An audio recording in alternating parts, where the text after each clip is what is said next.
हरियाणा के नूंह मेवात पहुंचे जजपा सुप्रीमो अजय सिंह चौटाला ने भरतपुर जिले के घाटमिका गांव से बजरंग दल के लोगों द्वारा अपहरण कर मारपीट तथा जिंदा जलाने की घटना पर कहा कि यह घटना निंदनीय है, दुखदायी है और जांच का विषय है।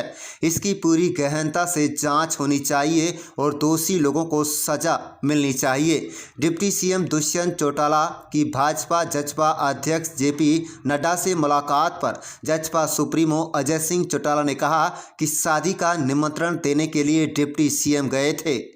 इस दौरान कोई गठबंधन या अन्य कोई राजनीतिक बात नहीं है।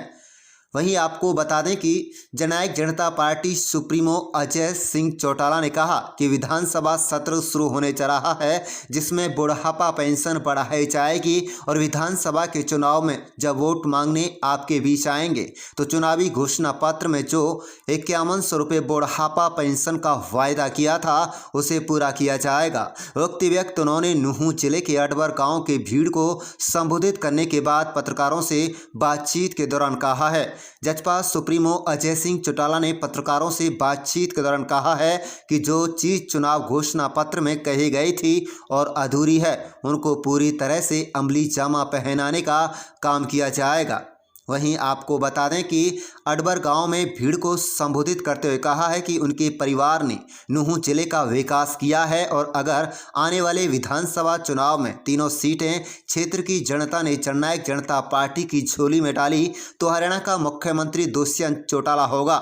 इसके अलावा उन्होंने मीरासी समाज की चौपाल का निर्माण कराने के अलावा कई विकास परियोजनाओं पर अपनी मोहर लगाने का काम किया। इसके अलावा जजपा सुप्रीमो अजय सिंह चौटाला ने नूंह विधानसभा क्षेत्र के बसई गांव का दौरा कर जनता से मुलाकात की। कुल मिलाकर हरियाणा में लोकसभा तथा विधानसभा चुनाव की आहट शुरू हो गई है, इसलिए नूंह क्षेत्र में नेताओं ने अपने दौरे शुरू कर जनता की नब्ज टटोलनी शुरू कर दी है। आप देख रहे हैं नूंह मेवात से लियाकत अली की रिपोर्ट। बताया तो है आपको, यही सार्वजनिक तौर पे कहा है मैंने तो जो चीज हमारे चुनाव घोषणा पत्र के जरिए कही गई थी अधूरी है, उन्हें हम वोट मांगने तक पूरी तौर पे अमली जामा पहनाने का काम करेंगे।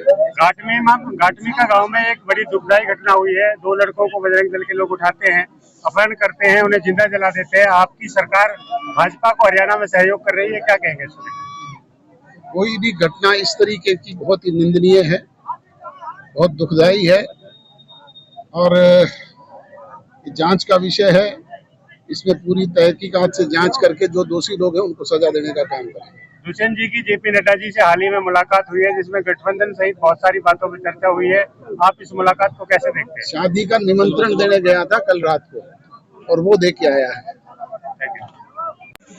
और इसके लिए आभारी हूँ बदरुद्दीन जी का, नासिर जी का, जिन्होंने यहाँ आमंत्रित करके आप लोगों को दर्शन करने का मौका दिया, आपसे रूबरू मिलने का अवसर प्रदान किया। मेरे से पूरा आपके चौधरी बदरुद्दीन जी ने गांव की और आस पड़ोस के गांव की समस्याओं का उल्लेख आपके समक्ष किया। वहीं इकबाल जेलदार जी ने, तैयब हुसैन जी ने भी इस इलाके की जो प्रमुख समस्याएं हैं उनका उल्लेख किया।